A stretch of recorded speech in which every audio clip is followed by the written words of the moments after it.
വീട്ടിൽ കോഴികളൊക്കെ ഉള്ളതുകൊണ്ട് നേരം വെളുക്കുന്ന കാര്യം കൂവി അറിയിക്കുന്നതാണ് ഇവന്മാരുടെ മെയിൻ. ഇവരൊക്കെ വീട്ടിലുള്ളത് കൊണ്ട് തന്നെ ഒച്ചപ്പാടും ബഹളൊക്കെ മെയിൻ ആയിരിക്കും. അങ്ങനെ രാവിലെ നമ്മുടെ ഇന്നത്തെ പായസം റെഡി ആയിട്ടുണ്ട്.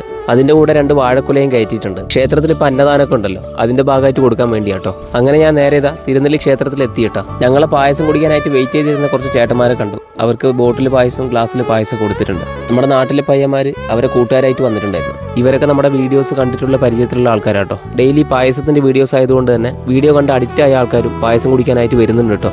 അങ്ങനെ നമ്മുടെ ഇന്നത്തെ പായസ കച്ചവടം കഴിഞ്ഞിട്ടുണ്ട്. ഇവരായിരുന്നു അവസാനത്തെ കസ്റ്റമർ. ഇനി കുറച്ച് പായസ കച്ചവടത്തിന്റെ വീഡിയോസുകൾ കഴിഞ്ഞ ദിവസം ഞാൻ എടുത്തതായിരുന്നു കേട്ടോ. അതെനിക്ക് അപ്ലോഡ് ചെയ്യാൻ പറ്റിയിരുന്നില്ല. അത് ഞാൻ ഇതിൽ ഉൾപ്പെടുത്തുന്നുണ്ട്. അങ്ങനെ ഞാൻ നാട്ടിലേക്ക് തിരിച്ചു കേട്ടോ.